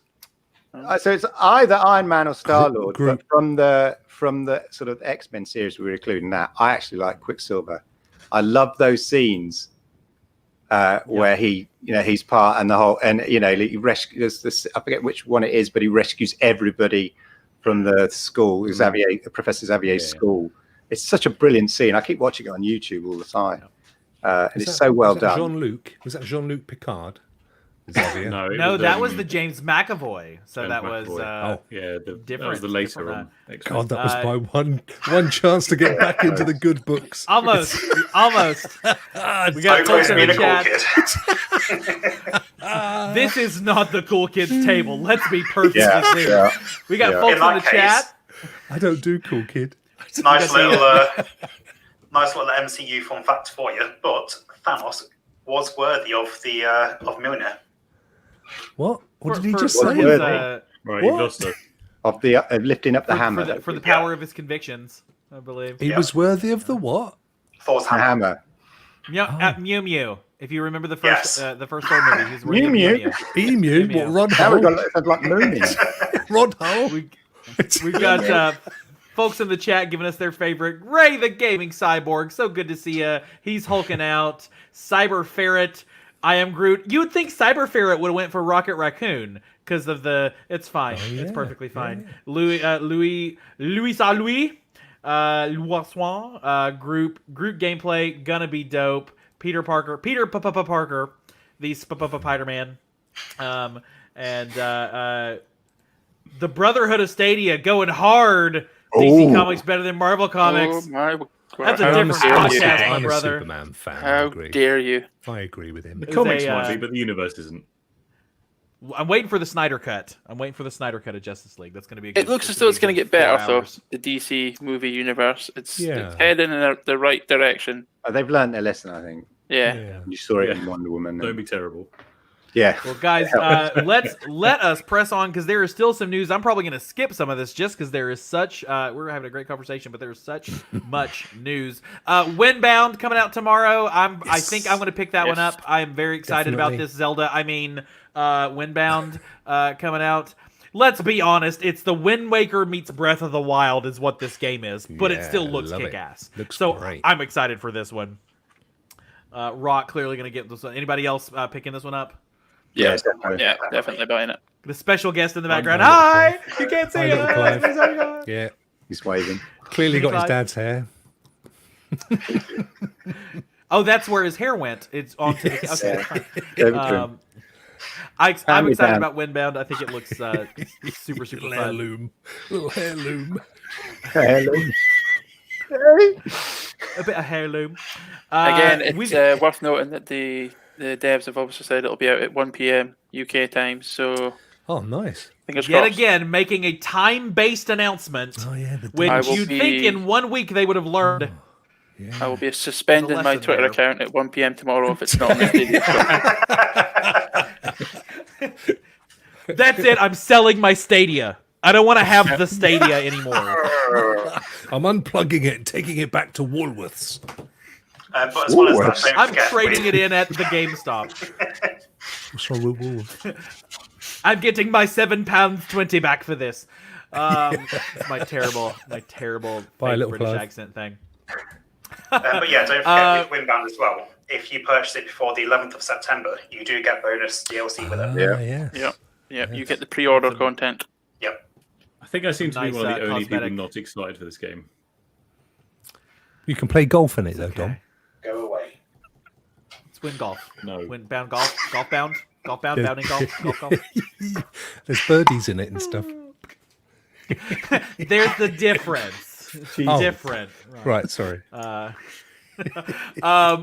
Bunch of DLC for a bunch of games announced. Doom Eternal, we saw a bit more of the trailer on that one, and that is coming out in just about 7-8 weeks.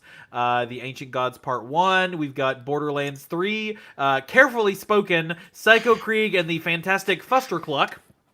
I've done it well twice now on watching the newsfeed.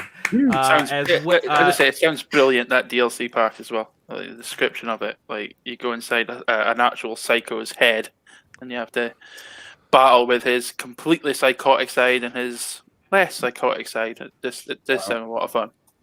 Just watch Yeah, my shows Wednesdays and Sundays. You're already in Valhalla with Rock. Yeah. Anybody else excited on either of these two? I've actually not. I didn't buy the version that had the season pass, so I've completed the main story on Borderlands 3, but I've not played any of the expansion content. I only played Borderlands 3 as part of the free weekend. Yeah. I never sort of got it when it first came out, and then there's been so many games since then. I've never kind of felt the need to go back and then get it and buy it. But when the free weekend was there, yeah, I had a good play with it. It was good. See, I've got all the other versions of Borderlands through Steam when it was on sale a while ago. Gave them all a go. They're okay, but to me, I wouldn't really sit down and spend hours on those games, unfortunately. They're coming to Stadia though, aren't they? Yes.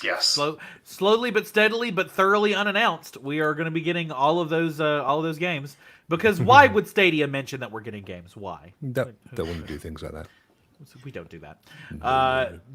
One last update, and I'll post it because I'm selfish this way. ESO got 4K and HDR.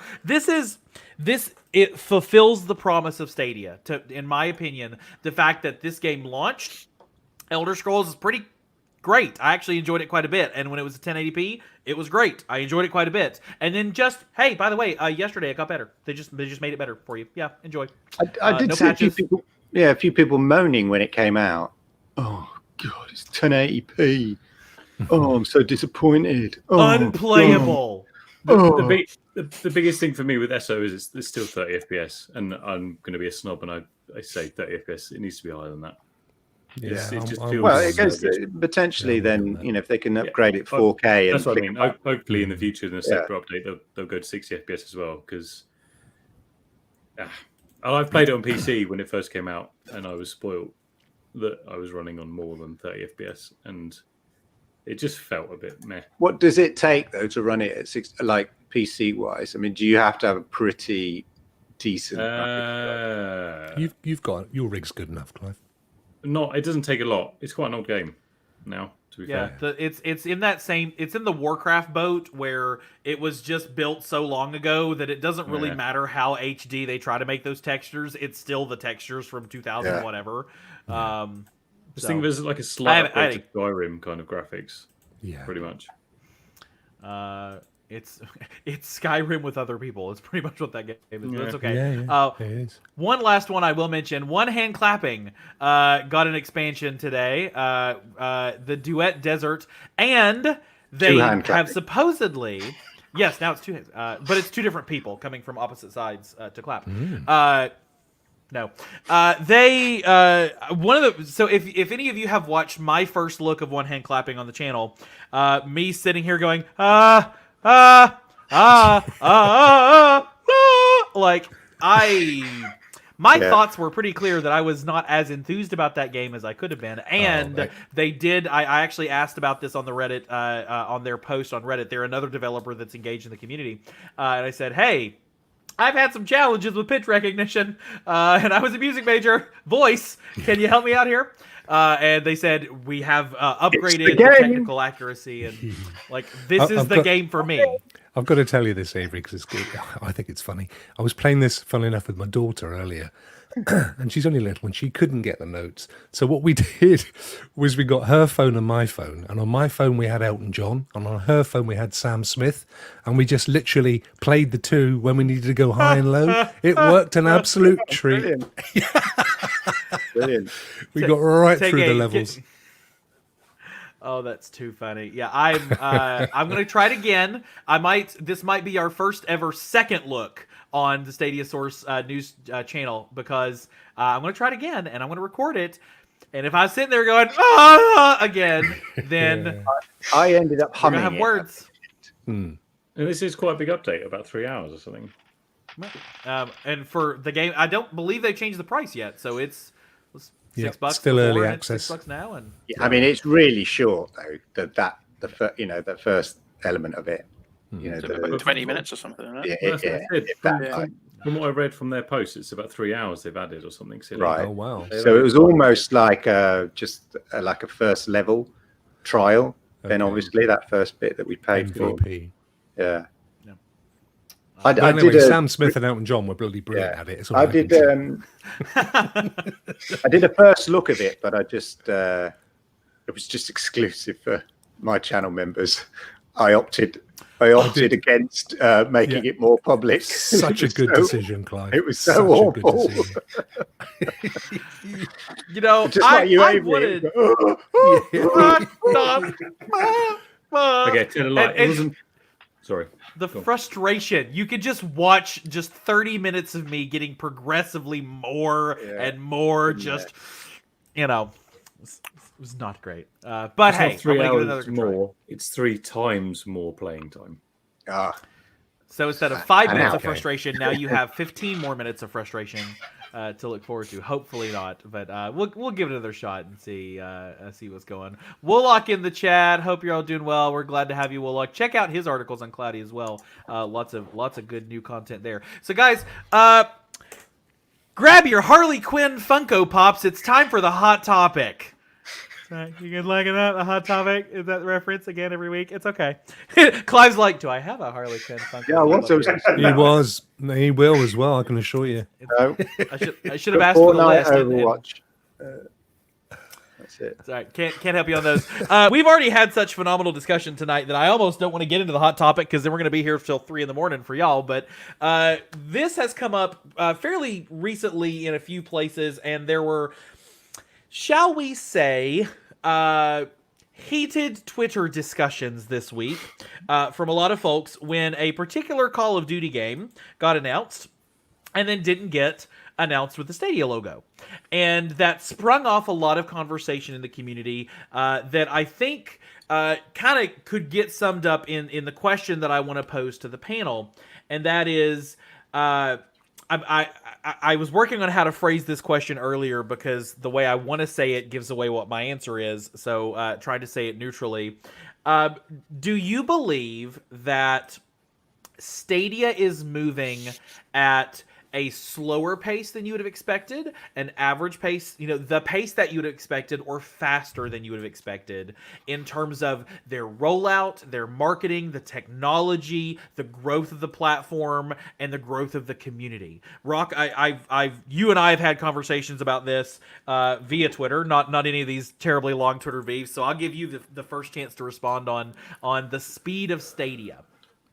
So my feeling is, and it has always been, that we are, as year one, we are the tech provers. So it's not in beta, but they've, and as Clive always says, it's only out in 14 territories. There's a reason for that. it's moving as fast as they want it to go in year one. And for me, that's ultimately the story. Whether that is that, a lot of this comes down to what you want Stadia to be. And for some people, they wanted it to be an alternative to a PC. And in fairness to them, they were sold 4K, 60 frames per second. I mean, it was one of the things that attracted me was the fact that, this could be an alternative to a PC. Others want it to be an alternative to, to a game console. And others want it to be the same as Xbox, but cloud-based. And of course, now we're getting that anyway, just via Microsoft. But I've never felt that that's what Google have ever been aiming at. I think what they've been aiming at is something that plays to the majority of game players in the world who pretty much live in territories that they have yet to roll it out to. I went drunk then. So, it's as fast as they want it to be. Is that as fast as the people that want it to be a PC or a games console or a Switch? No, because it never will be those things. It will have elements of those things because it will need to bring those people along. But they have an absolute game plan. I'm absolutely convinced of that. Should they be better at communicating? Probably, yes. But then you only have to look at Google per se, full stop, to see that's not really what they do. I mean, I've been I remember when Google started, I had I owned one of the first web design agencies in the country. I think we were there was about 3 of us at the time, seriously, 94. So I was around before Google even existed, and they just appeared from nowhere. And suddenly there was a search engine. It was just this box on the screen, nothing else around there. And everything they've ever rolled out has never been with a great song and dance and a fanfare. Oh, by the way, we're doing an email. It's called Gmail or Google Mail at the time, and that's how they do stuff. And it doesn't fit because it's not what we're used to in gaming. In gaming, we're used to massive events with, Sydney What's-Her-Face from IGN dolled up and fireworks going on. And it's just, they don't do that. And that's, I think if they were absolutely after the same audience that we are, the kind of more serious gaming brigade, then I think we'd see that. But we're not seeing it because I don't think we're their audience. I think we are the tech provers. They were looking for people to come on board early who would test the systems, do some stress testing, sort of push things like the PGA things are classic. Let's get all that stuff out of the way before we go mass on this. Let's find out where we're going to have issues with game rollouts. Let's get the developers on board. Let's do this slowly, and then we hit the market big time in, my guess, first quarter of next year.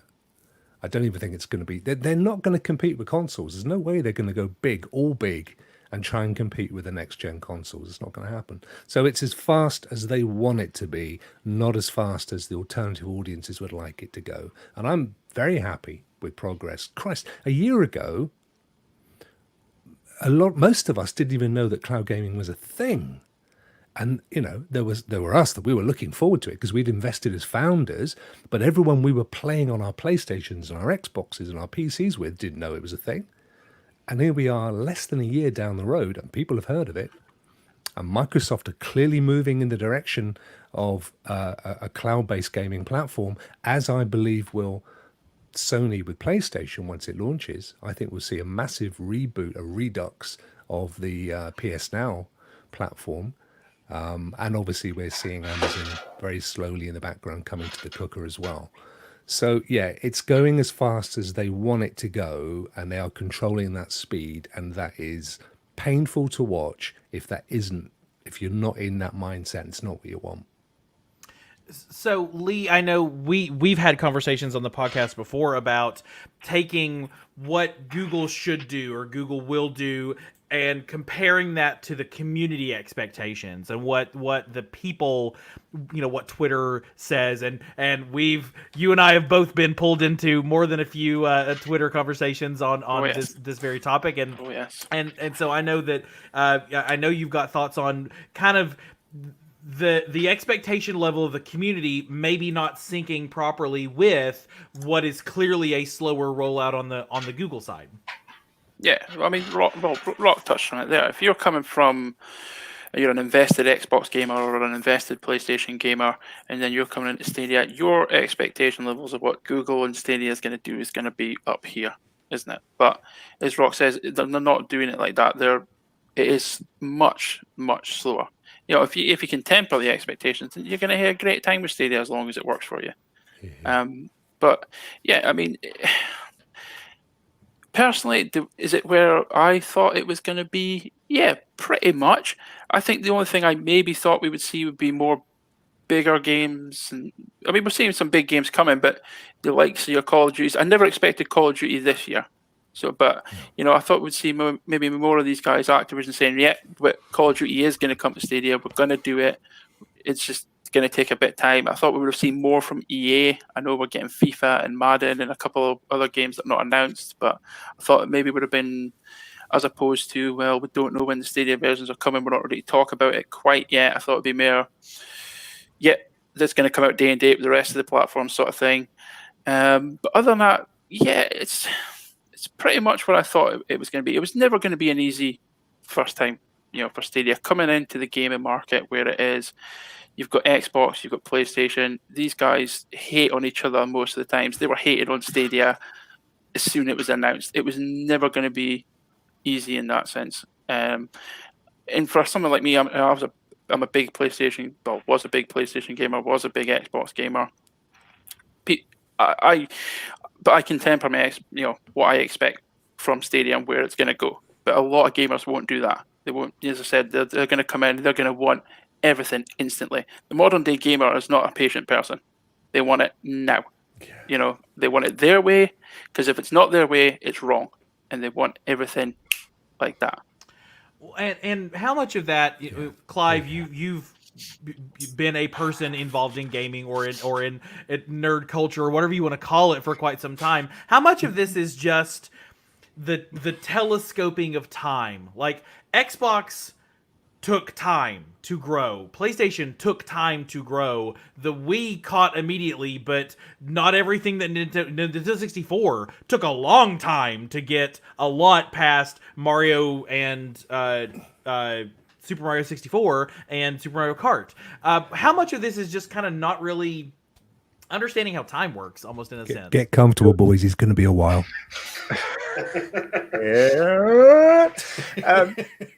The thing about those consoles are launching on the same launch pattern as all the other consoles, i.e. globally. Yeah, traditionally they always work globally, and I think that time tunnel, that sort of the sort of collapsing of time, does make sense. What people keep forgetting, and as Rock said, and I always keep reminding people, it's in 14 territories. Stadia is just because we're in America or in the UK or in France and with Spain, we've got it, and we naturally therefore assume that everybody in the world knows about Stadia and has access to it as well. And therefore, why isn't Call of Duty on it? And it's the more you think about it, it's only in 14 countries. What other platform, console, if you're going to compare it to a console, because it's effectively a virtual console, it wasn't launched as a big console launch globally, available now in every single country. So I see, ridiculous ridiculous YouTubers in Australia dissing on Stadia, and you know who they are, and you just think, well, that's how do you know what it is? You can't even try it. You're completely talking at a distance, literally, physically a distance, and also kind of virtually at a distance. You haven't got a chance to play it, and so it's. If you're Call of Duty or one of the big games as a service, which, as was commented on by the CEO of, Epic, all your efforts and concentration are on servicing that game on a on the 7 platforms that you're servicing it on a massive scale. And you might not like the CEO of Epic, but we have to accept it's a very valid point. Now, what Google are doing is they're building up the relationships, working with publishers, working with developers, and obviously the big one on board, obviously the people that they work with most, the big publishers they work with most before launch, the very fact that they also nicked some of their key staff, was Ubisoft. And we've seen that relationship, what that development of that relationship has done. And we're seeing Ubisoft games coming day and date, the big AAA games. And I always also said that, game development takes 3+ years. And Stadia was announced sort of officially, specifically to developers, which I'll come back to in March 2019. So inevitably, somebody else has touched on earlier today in this podcast that, initially all the games are going to be ports. And I knew that, but I also knew that games would start coming, all the big AAA games would start coming day and date. And we're already seeing it. But people forget, especially in the Stadia community, if a game comes day and date, they're kind of, But if it doesn't, they're like, oh my God, there's a kind of not an equal reaction. And you've got to think about it. It's amazing that the relationships they have built up means that we are getting these AAA games that are actually coming on a system that is a new concept. So it's not a standard console or anything. It's a new concept, which is difficult for people to get their head around. And as I touched on earlier about when I first got Stadia, it shouldn't work. There's something about it. So unless you have it, you're probably unconvinced until you've actually seen it act for yourself work, because it shouldn't work. Of course, there should be latency, but you don't have a concept. What you don't realize, that people don't realize, is that there's latency, in your telly. Most people who are playing on their Xbox on their telly are suffering from an added, 60 milliseconds of latency. They're just, but it never crosses their mind. So the fact that there doesn't appear to be any latency when you get it, if it works for you, as it was touched on, if it works for you, the experience is amazing. But in a way, it shouldn't work as well as it does. So it's quite a hard thing for people to, convince people to leave their kind of bubble of the Xbox or their bubble of PlayStation, unless you're one of these guys who want to try new tech, like we all are. Who have other consoles, but actually, this sounds quite interesting. I'll give it a go. And we've given it a go, and we've come back satisfied with it. So I think the rollout has also suffered from the fact that Doom Eternal was meant to launch, I think, in December. So back last year. So Stadia launches. It's got its 20-odd titles. Then about 2 weeks later, you get Doom Eternal, day on date with all the other consoles, the biggest AAA title at the time that was launching. It would have had a big impact. Cyberpunk originally was meant to be in, I want to say, February. So you would have had Doom Eternal, and then January, February, you got Cyberpunk. And then in March, April, you had Marvel Avengers. And Watch Dogs. 3 or 4 massive tentpole games that would have kind of had a big impact for Stadia each time. None of that happened for whatever reason. Everything else has chugged along. They've chugged along despite those things not happening and stuff like that. And until they get it to a place, and I think what you'll see is once you've got the AAA games in place, which we're beginning to see now, as Rock says, maybe in the first quarter, you've got a library of 100+ games. You've got these big AAA games that people expect to see. When they then roll it out to the territories, you're going, look what you get with all of these. I just checked earlier, Xbox Live Gold is available in 41 territories around the world.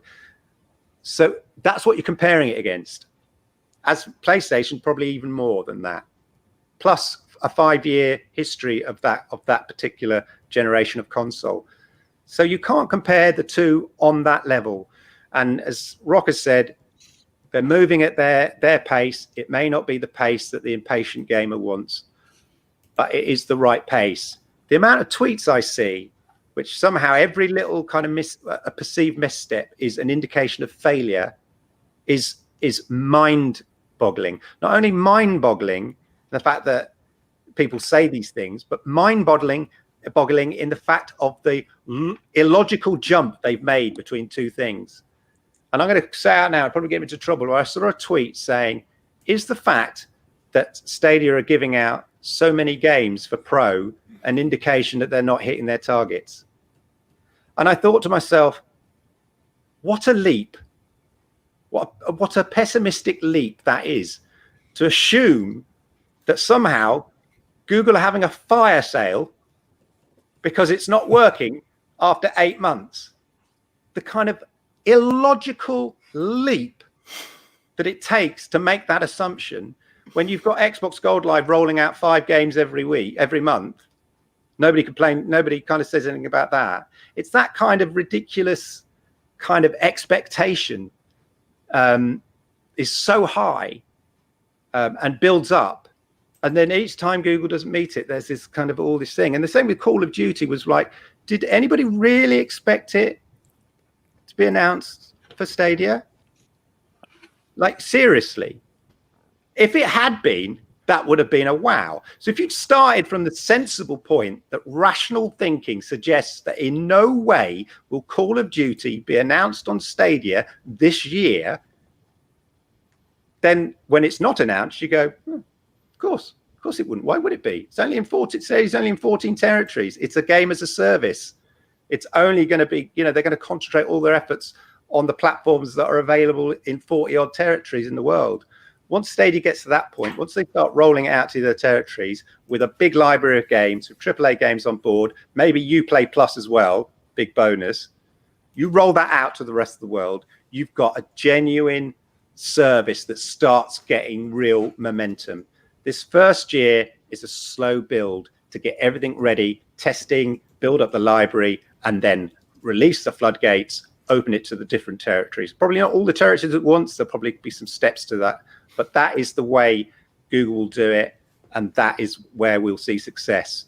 But it's a slow burn. We're still less than 12 months old. That's not an excuse. It's just the way that Google are planning to roll out to the rest of the world. End of. You didn't have Gmail launched with like 1 gigabyte, and that was the amazing thing. And it was really crappy looking Ajax and HTML thing, but for the time it was great. And now it's everybody and their grandmother has a Gmail account. Everybody, you just do. Yeah. Google Photos, which now seems like, well, of course, it's the most amazing place you could possibly put into your photos, and then you can look at your Chromecast and all this other stuff. It started as the way to share photos with people on Google Plus in your circles. Like, things grow over time, and folks are just they're not wanting to give them that time. Dom, you look like you are captivated in thought there. What's your take on the speed of Stadia? It's one of the things I always seem to mention when I get into these Twitter debates. It's just we have no idea what Google's internal roadmap is. We don't know whether they're ahead, whether they're behind, how much COVID's affected them. We don't know. We literally know nothing. And to stand there and then be like, oh my God, they've thrown 6 games at us. It's all doomed. They're Hail Marying it. Like, it's crazy. It's insane. And also like this common conception that oh my God, how are they going to beat Xbox Series X and PS5? How are Google going to dominate the gaming world? They're not aiming to do that in any way, shape, or form in the near future. They're building this platform. They're adding games, getting devs on. As Clive said, 14 territories is tiny. Like it's so small. Like the amount of players in India, Brazil that are waiting for this service, it will just open the floodgates. There's just this whole it's leveling expectations and an understanding of where this platform is, and it's a brand new platform. People seem to forget that. As Clive said, this isn't a traditional console. This is new for devs as well. It's not the same as just making a game for this hardware. It's it's a whole new experience completely. No one's seen anything like we saw it on live before, but that was something separate again. Oh, I could just ramble on. It just gets me so frustrated, man. This whole I just can't deal with pessimism. Pessimism. Yeah, and the other thing we've got to bear in mind as well is that we're in a tiny little bubble. I mean, we 6 people are in a tiny little bubble. We are content creators. There's a lot of us that revolve around Stadia, but it's tiny. And the areas that we communicate day by day, Twitter predominantly, we're just talking to ourselves. We're in a little box. It's an echo box. So when 1 or 2 individuals start to scream and bash the desk and, why haven't I got this? We think the world's falling apart. Everybody's complaining. But actually, if you pop over to Reddit, 71,000 people, they're going, yeah, we love it. It's bloody awesome. We don't have a problem with it.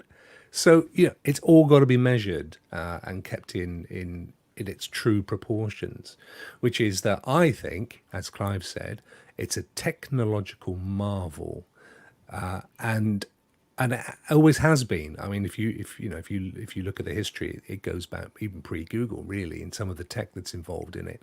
And the key thing is that in a year's time, this will all have been revealed. I think, as Dom has said, India, Africa, these are countries where their entire internet is mobile based, because they never put the infrastructure in the early days for broadband. So they've had to play catch up. But what they have got is amazing 4G and 5G networks. And there's, I can't remember, Clive has the numbers. 50 million PUBG mobile players in India. One single game. Yeah. Just one title. Mobile, 50 million players. Almost as many people as there are in this country are playing PUBG in India on their phones. And there's no, why do you think Stadia brought PUBG to Stadia? The clues are there, folks. If you want to get your sheets out and start drawing the dots, all the clues are there. If you look at each set of pro games, there's at least one, and in this case, I'd argue it's 2. I'd say it was probably Gunsport and Bomberman. There's at least one game that is very obviously a mobile-focused game, at least.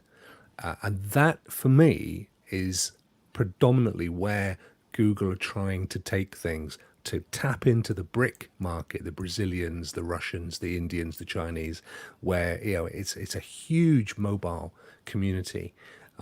So is that going to upset traditional gamers that want Call of Duty? Yeah, because it may come, it may not come. It'll come when the numbers are there. Yeah, but it won't come right now because Google ain't going to do a deal with them.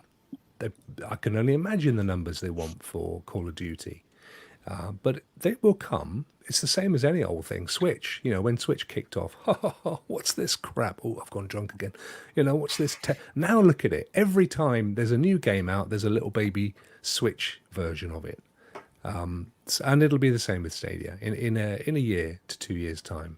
Slow burn, but that's just join the dots. All the clues are there.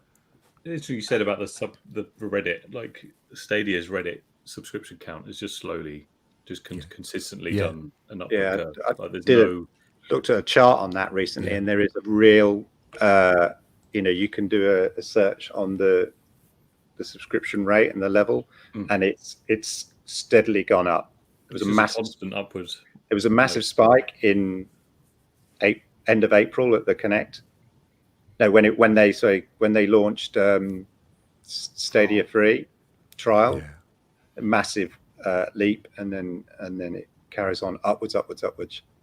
70 odd thousand last time I checked. You do see it on social media, don't you? You see more people trying it and realizing it works. Yeah. And as you said, Clive, this had no right to work. Yeah. But I mean, I remember when I first played Destiny 2, when I got my founder's code came through that night, and I was thinking, right, okay, this is it. Is this gonna work? And by God, it was brilliant. Yeah, it's just mind blowing. It's just unbelievable. Yeah. And and you can, as I say, you see it now. More people are trying it. More people are realizing this actually works. Yeah. There are 3 moments that will always live with me in my gaming history.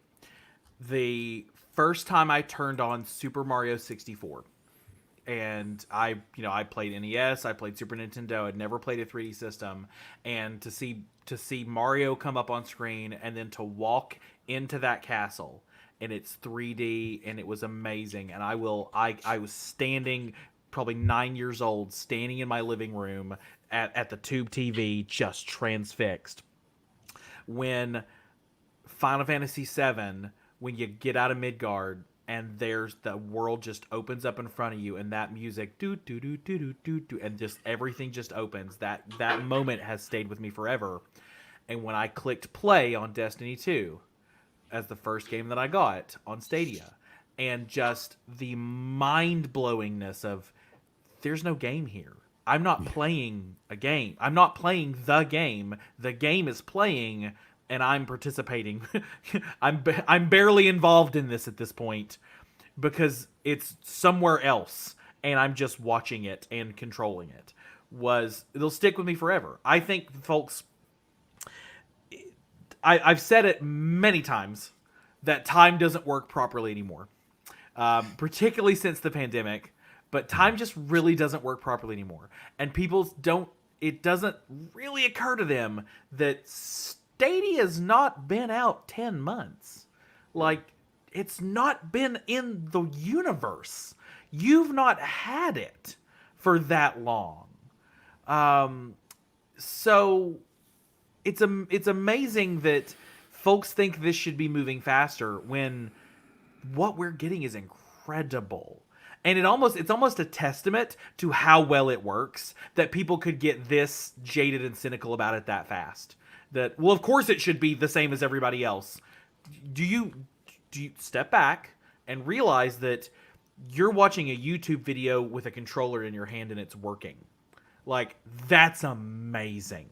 That's amazing that is happening for you. I think and that you might not like the game. Every day.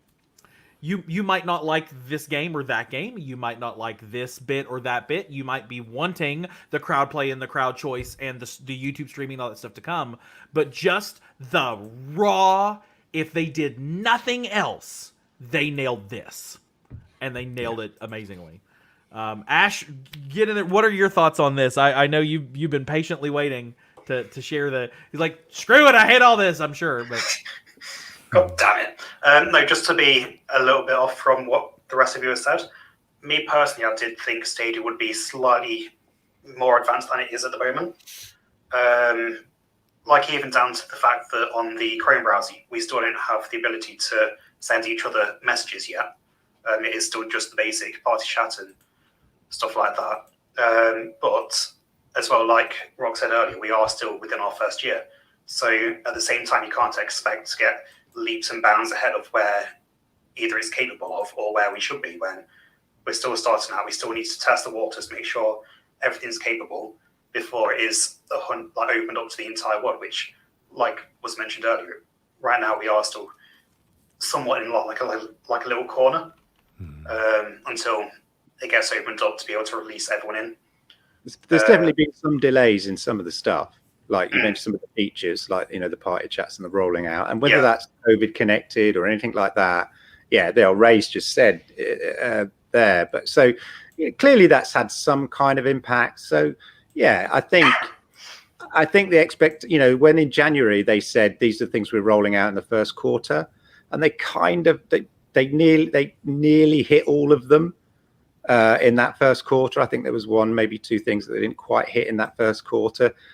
Given the benefit of doubt on COVID on that, but the following quarter I expected to see a lot more features as well, which there was some, but there wasn't a roadmap for them, so we don't know what they were. So I imagine that there has been a delay in some of the features, but they'll come within the first year. So. I touch on what you said earlier, Clive. I think a lot of people forget that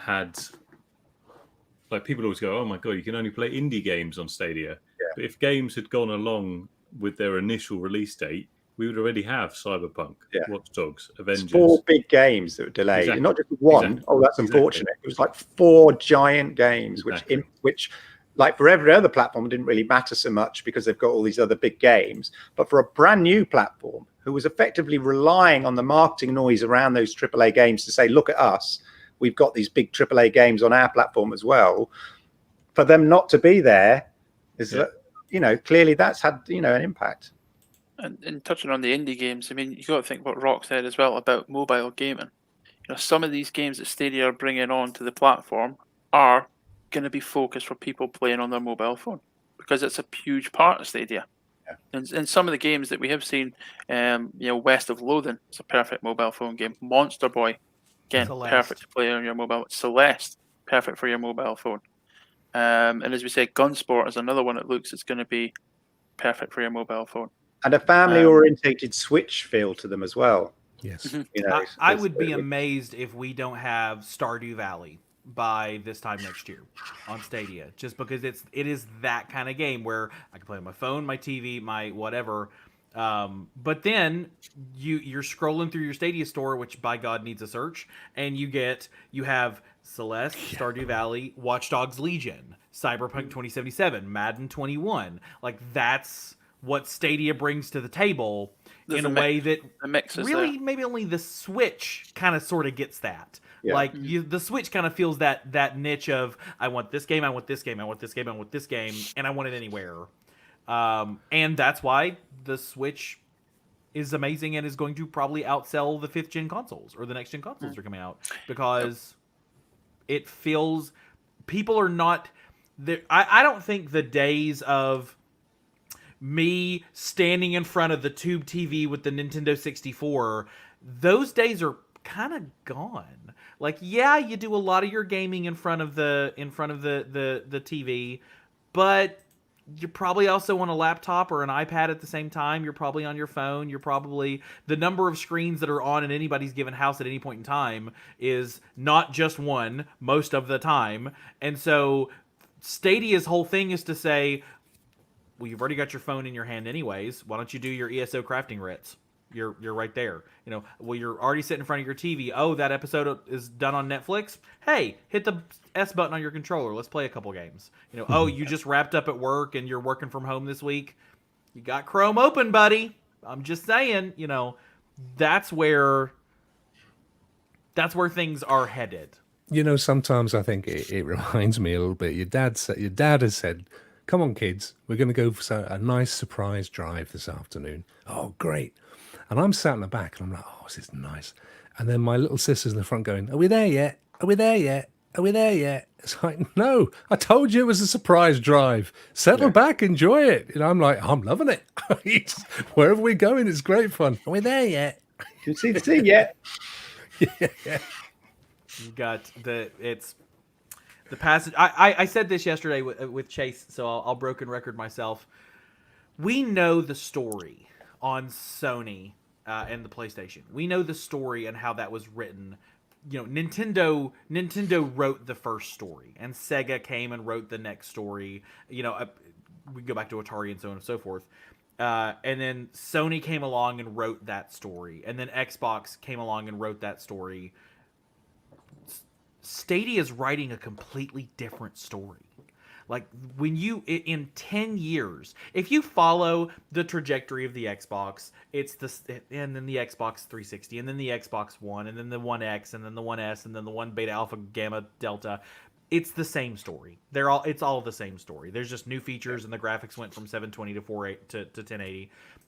This is a new story that Stadia is writing right now. And in 10 years, when we look back at this, and people are buying their PlayStation 14s, and we're on Stadia because it's just been better, we're gonna look back and say this was a different story. What they did was different. How they marketed it, how they grew it, how it became, optimistically speaking, the #1 platform out there.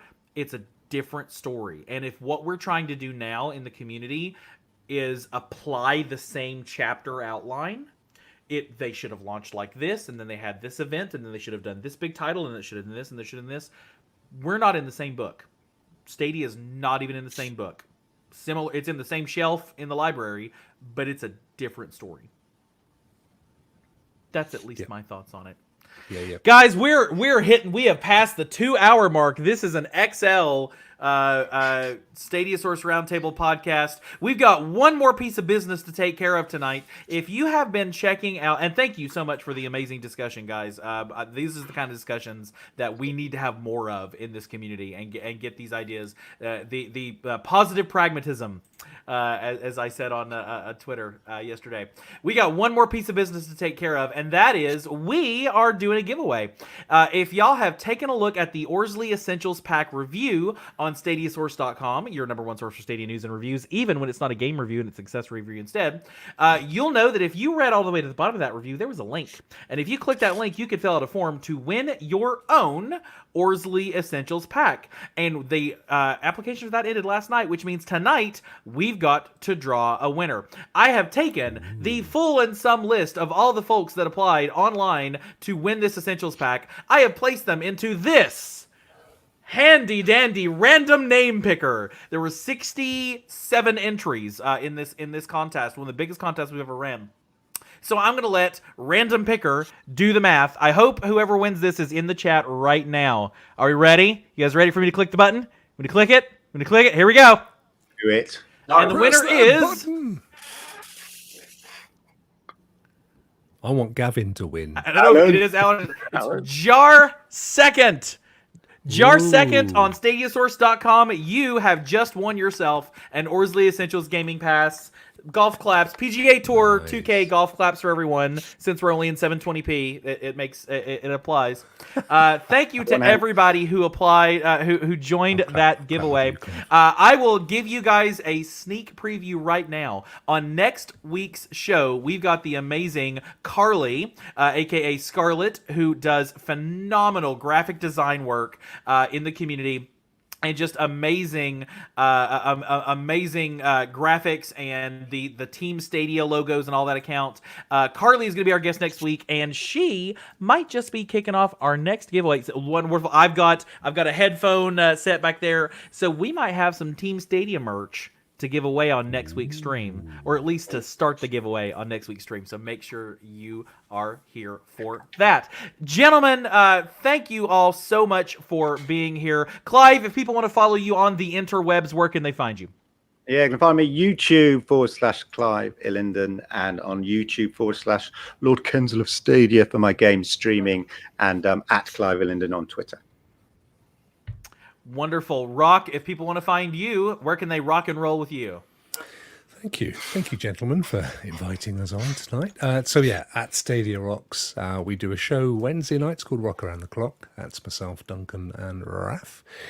We do a show on Sunday mornings called Stadia Rocks, and we do one tomorrow night, which is the Rock Stars at Night. But the most important show of the week is on a Tuesday, and it is with Clive and I, and it is the Generation X Retro Gaming Club, of which official merch is available for a small recompense.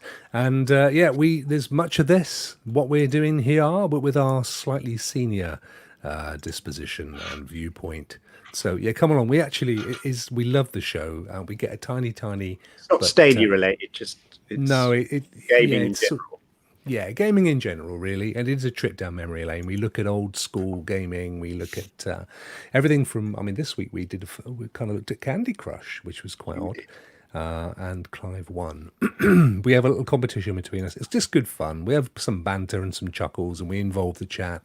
And it is really for anybody that just, has grown up with gaming.